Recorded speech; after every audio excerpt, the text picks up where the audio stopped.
Hello, dear friends. In this story, I'm going to tell you about a night that turned my world upside down. Get comfy, grab some hot tea or coffee, dim the lights, and come along with me. It's gonna be real, heartfelt, and I promise you'll want to see where it goes. This is about how the simplest moments can lead to the biggest truths. Ready? Here we go. My name's David, I'm 23, and I live in Memphis, Tennessee. That evening started like so many before it. I was at my best friend William's apartment, clutching a controller as we played a new football game he'd downloaded a couple of days ago. A pizza box sat on the coffee table, cheesy with jalapenos because William loved spicy stuff. The smell of it mixed with the scent of a candle he'd lit, joking it'd make our man cave feel homier. On the screen, players sprinted across the field, and we were bickering over whose team was better. "David, you missed another pass," William said, grinning as his team scored a goal. His voice was light, with that familiar teasing that always got me smiling no matter what. "Maybe I'm just letting you win," I replied, trying to keep my eyes on the game. William was sprawled on the couch next to me, his light hair sticking out messily, his t-shirt inching up a bit when he reached for a slice of pizza. I looked away fast, like the screen mattered more. We'd been friends for 4 years, ever since we met in a photography class at the local college. I was studying journalism, he was into marketing. He was the kind of guy who drew people in. A couple of jokes and everyone's laughing. I was quieter, more of an observer, but with him, I felt like I belonged. Except for one thing I kept hidden, I was gay and nobody knew. Especially not William. We'd been playing for a couple of hours, and my eyes were getting tired from the TV's glare. William reached for a can of cola, and his elbow brushed against mine. I felt the warmth through my shirt and tensed, even though I knew he didn't think twice about it. My heart started racing, and I told myself to chill out. But then he set the can down and looked at me, longer than usual. "You're kinda quiet tonight," he said, squinting a little. His tone wasn't mocking, it was more like he cared. "Everything okay with you?" I shrugged, hoping I looked chill. "Yeah, just worn out, I guess. Been a long day." He nodded, but his eyes stayed on me. "If something's bothering you, you tell me, right? We're not strangers." I swallowed, my throat tightening. "Sure, William. I'm fine." But that was a lie. Inside, everything was twisting. The urge to come clean fighting with the fear he wouldn't get it. William was more than a friend. He was the guy I could laugh with until my sides hurt, argue with over dumb stuff, and feel alive around. Losing that would have crushed me. We kept playing, but I noticed William wasn't joking as much. When the match ended, he put his controller down and turned to me. The TV's light hit his face, and I saw him studying me closely. "David, for real," he said, leaning in a bit. "I can tell you're not all here. Wanna talk about it?" My heart was pounding so hard I thought he'd hear it. I could have brushed it off, made up an excuse, but his eyes, warm, open, wouldn't let me lie. I took a deep breath and said, "All right, William. There's something I've been wanting to tell you." He didn't say anything, just waited. My hands were shaking a little, but I knew there was no turning back. I was sitting on William's couch, staring at the frozen TV screen where football players waited for the next match. My hands still gripped the controller, even though I wasn't moving. Saying the truth was harder than I'd imagined. William was looking at me, his face calm but focused, like he knew something big was coming. The room was quiet, except for the soft crackle of the candle on the table, and the smell of jalapeno pizza still hung in the air. My palms were sweating, and I was scrambling for the right words. "David, you said it's something serious," William said, leaning toward me a little. His voice was gentle, without his usual playful edge, and that made it harder to brush off. "I'm not gonna push you, but you know you can trust me." I nodded, staring at my jeans like they'd tell me how to start. Inside, everything was tangled. Fear he'd pull back was fighting with this need to finally be real. William and I had been friends for 4 years. He was the one who got me out of my shell, dragging me to concerts, making me try new diners around Memphis. I was the one who listened to his dreams about starting his own marketing agency. But one part of me stayed hidden. I was gay, and keeping it secret was getting unbearable. "It's not easy to put into words," I started, finally meeting his eyes. My fingers fidgeted with the drawstring on my hoodie. I've been wanting to tell you for a while, but I kept thinking it might mess everything up. William frowned but didn't cut in. He set his controller on the table and turned to me, giving me his full attention. Whatever it is, David, I'm not bailing on you. We're a team, right? I thought about how he'd helped me cram for my media ethics exam, how we'd stayed up all night laughing over his attempts to memorize terms. That gave me a push. I took a deeper breath. William, I'm gay. And I was scared you wouldn't want to be my friend if you knew. The silence hung between us, and I could hear my heart pounding in my ears. I watched him, waiting for anything, shock, discomfort, whatever. But William just nodded, slow, like he was processing it. All right, he said finally. Thanks for being straight with me. This doesn't change us. I froze, not sure I heard right. You really mean that? I asked, my voice cracking a bit. I thought it might. I don't know, freak you out. He smiled a little, not his usual big grin, but something softer, warmer. David, you're my best friend. You think I'd walk away over this? I'm just glad you felt safe telling me. Relief hit me like a warm wave.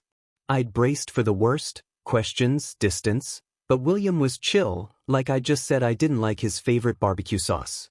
We sat there quietly, and I noticed his hand resting on the couch, so close to mine. Our fingers were almost touching, and I felt this subtle warmth I couldn't quite explain.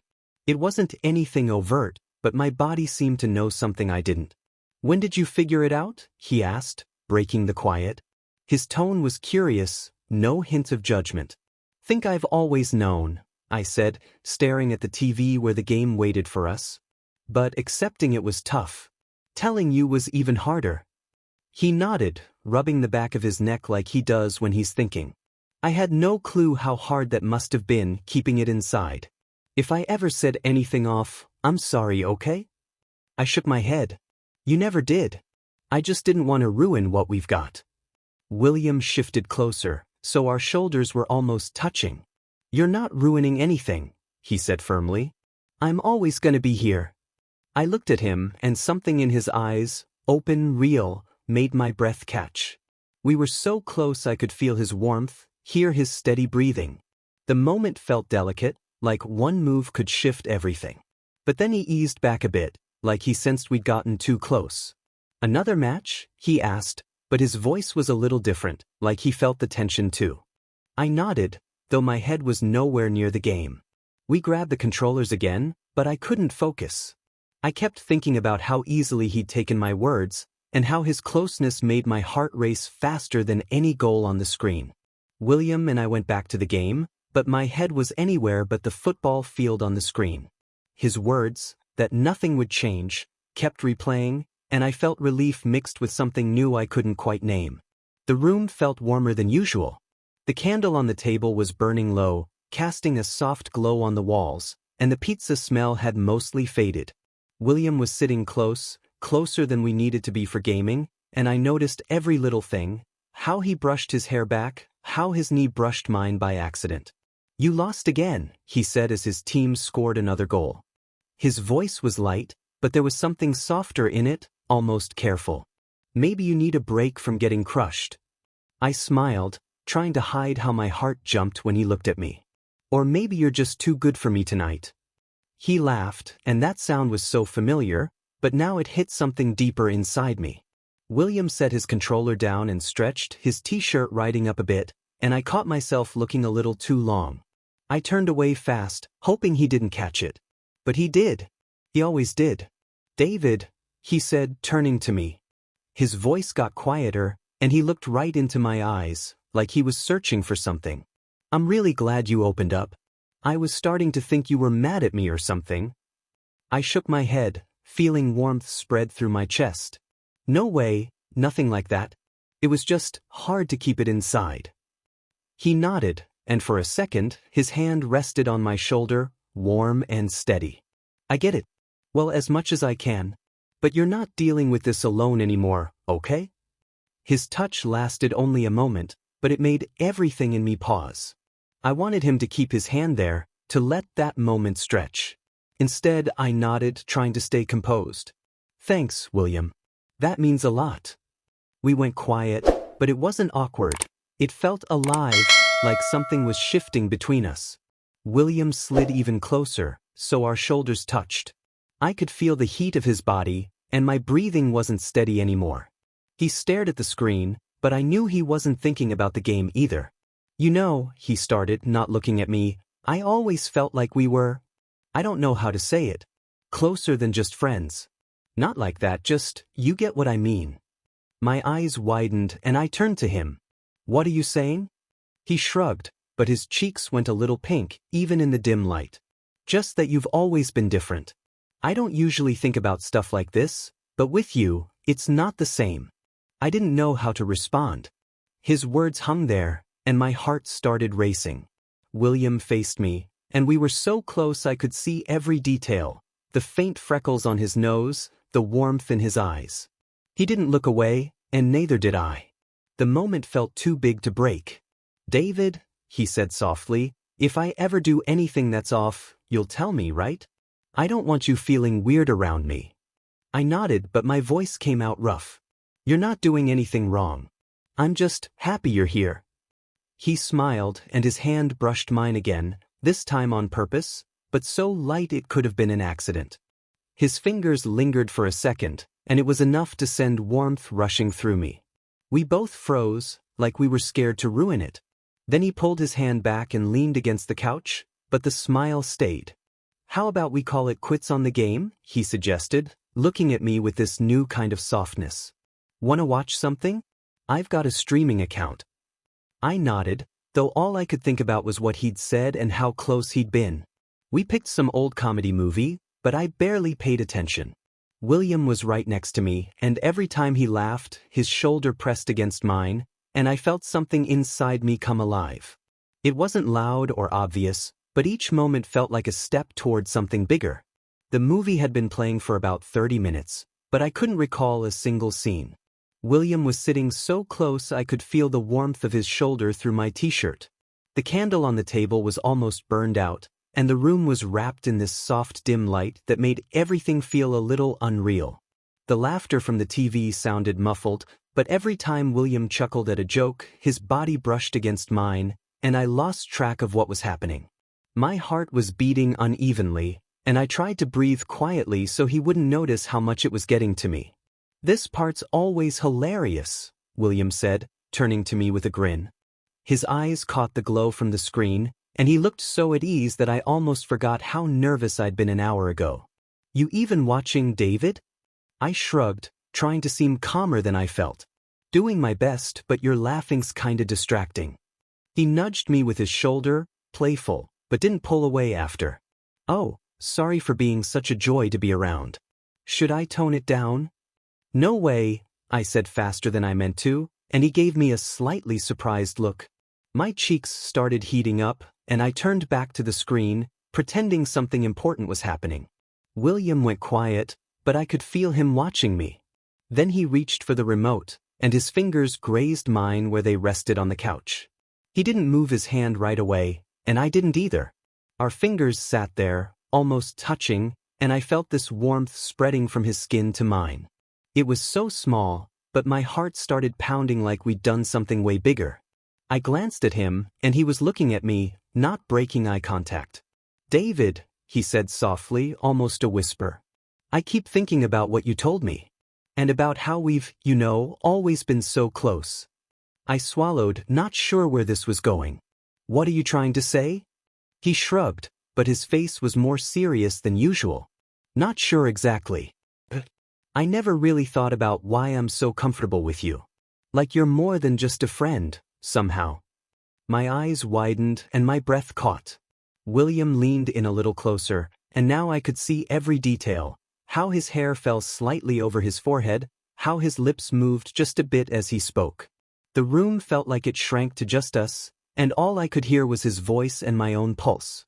I'm not freaking you out, am I? He asked, and there was a hint of worry in his voice I didn't hear often. Just trying to be real with you. You're not, I said, my voice quieter than I expected. I like that you're saying this. He smiled, and this time his hand covered mine on purpose, light but deliberate, so I felt every one of his fingers. It wasn't a big gesture, but my whole body reacted like he'd wrapped me up entirely. We sat like that for a few seconds, just looking at each other, and I thought something was about to happen, something I wanted and was scared of all at once. But then he slowly pulled his hand back and leaned against the couch, like he was giving us both a moment to breathe. "How about we keep laughing at this movie?" he suggested, but his voice was gentle, and he didn't take his eyes off me. "Or you want to talk instead?" I shook my head, smiling. "Let's watch. Not promising I'll follow the plot, though." He laughed, and we settled back on the couch, but things felt different now. His legs stayed a little closer to mine, and every time he shifted, I felt him there, like a warm current. The movie played on, but I was only thinking about how his hand had felt on mine, and what he'd said, that I was more than a friend. It scared me, but it also made me happier than I could put into words. When the movie ended, William reached to turn off the TV, and his shoulder pressed against mine a little longer than it needed to. He looked at me, and there was something new in his eyes, not just friendly warmth, but something deeper that made my heart skip. "It's getting late," he said, but he didn't get up. "Wanna crash here? Couch is yours if you want." I nodded, feeling a smile spread on its own. "Yeah, I'll stay." Not feeling like walking home in the dark. He grinned back, and we sat there another minute, just looking at each other, like we both knew this night had changed something for good. William turned off the TV, and the room fell quiet, except for the faint hum of cars outside. Light from a street lamp slipped through the curtains, painting soft stripes across the floor.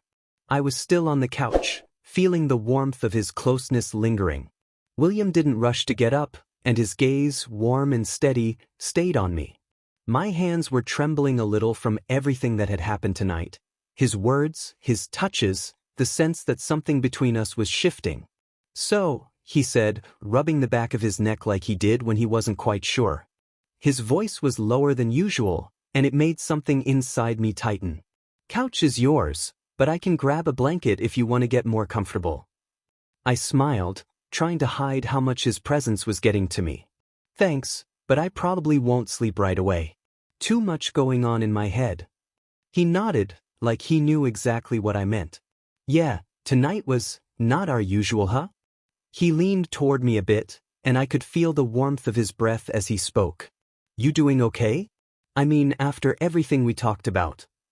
I looked into his eyes, and there was so much care there that I couldn't look away. "Yeah, I'm okay. Better than I thought I'd be. Just not used to being this open." William smiled, and his hand rested on the back of the couch, right near my shoulder. "You know, I keep thinking you've always been so real. And I like that you're not hiding anymore." His words hit something deep, and I felt warmth spreading through my chest. I turned to him, and now we were so close I could see the faint stubble on his chin, the shadows under his eyes. My hand moved on its own, brushing his fingers where they lay on the couch, slow, like I was asking if it was okay. He didn't pull away. Instead, he squeezed my hand gently, and that small move felt like a spark. "David," he said quietly, his voice shaking just a little, like he wasn't sure what came next. "I'm not totally clear on what I'm feeling, but with you, everything feels right." I couldn't breathe steady. His words, his closeness, it was all too much. I leaned in a little closer, and now our faces were just inches apart. I could feel the heat of his skin, hear his breathing, and all I could think about was how much I wanted to be even closer. But I froze, scared of crossing a line. "You don't have to figure it out," I whispered, not breaking eye contact. I like being here. With you." His gaze softened, and he moved closer, so our foreheads were almost touching. It wasn't anything big, but my heart was racing like I'd run a mile. His hand still held mine, and I could feel his fingers trembling, or maybe that was me. We stayed like that, locked in that moment, and I thought everything was about to change. I wanted it. His warmth, his presence, everything he was giving me. But then William eased back gently, like he sensed we needed more time. "I don't want to rush anything," he said, his voice rough but warm. "But I'm glad we're here. Together." I nodded, feeling a smile spread on its own. "Me too. A lot." He got up to grab a blanket, But before he did, he paused, looking down at me. "Good night, David," he said, and his smile had so much tenderness I barely stopped myself from reaching for him again. "I'm right in the next room if you need me." I lay down on the couch, pulling the blanket over me, but sleep wouldn't come. I kept thinking about his hand in mine, how close we'd been, and what his words meant, more than I'd ever let myself hope. This wasn't just friendship anymore. It was something deeper, and I could feel it growing every second. Morning at William's place was quiet, just the coffee maker humming softly in the kitchen. I woke up on the couch, still wrapped in his blanket, and the first thing I smelled was fresh coffee. Sunlight streamed through the window, lighting up the wooden floor, and I heard William rattling dishes. Last night felt like a dream. His words, his hand in mine, that moment when we were so close I thought everything would change forever. I lay there, trying to figure out what to do with this feeling growing inside me. "Hey, sleepyhead," William said, appearing in the doorway with 2 mugs. His hair was messy, his t-shirt a little wrinkled, but his smile made my heart skip. "Thought you'd sleep through the whole day." I sat up, taking the mug from him. Our fingers brushed, and I felt that same warmth from last night. "Thanks. Didn't expect this kind of service." He laughed and sat next to me, close enough that our knees touched. "Only for special guests." "How'd you sleep?" "All right," I said, staring into the mug to hide how much his closeness was getting to me. "Just been thinking a lot." William nodded, his eyes getting more serious. "Me too. Everything from last night. I can't stop thinking about it, David." I looked at him, and there was that same openness in his eyes from last night, but now with something more, determination. He set his mug on the table and turned to me. "I was up all night trying to figure out what I'm feeling. And you know what? I'm done guessing. I want to be real with you." My heart started racing, but I stayed quiet, letting him talk. He took my hand, and this time his grip was firm, like he wasn't letting go. "You matter to me," he said, his voice low, almost shaking. "Not just as a friend. I don't know what to call it, but it's real." I couldn't look away. His words were so simple, but they turned everything inside me upside down. I squeezed his hand back. "William, I feel it too. Have for a while. I just thought it was all in my head." He smiled, and his face got so soft I wanted to freeze that moment forever. "Not just in your head," he said quietly. Then he leaned closer, and I could feel his breath on my skin. We were so close I could see every detail, his eyelashes, the slight curve of his smile. I leaned in too, and our foreheads touched, like we both knew this was about to be real. "Is this okay?" he whispered, and I nodded, too overwhelmed to speak. He moved even closer, and we stayed there, sharing that moment, full of warmth and promises. It wasn't anything loud, but every look, every touch carried everything we were feeling. We sat there, holding hands, and I knew this was the start of something bigger. A few days later, we were walking through downtown Memphis, along the Mississippi River. William grabbed my hand as we passed some street musicians, and I noticed a couple of people glance our way. I didn't care. He turned to me, smiling, and said, "I want this to be with you, David. Whatever comes next." I held his hand tighter. "Me too, William. Everything with you." Looking back now, I see that love doesn't always come with big declarations. Sometimes it starts with morning coffee, quiet talks, touches that say more than words. I'm grateful for that night, for William, for us finding each other. Friends, thanks for sticking with me through this story. Now I've got a couple of questions for you. Has there ever been a moment when you realized someone meant more to you than you thought? Or when you decided to be honest, even though you were scared? Drop your stories in the comments, I'd love to hear them. And don't forget to like and subscribe so you don't miss the next one.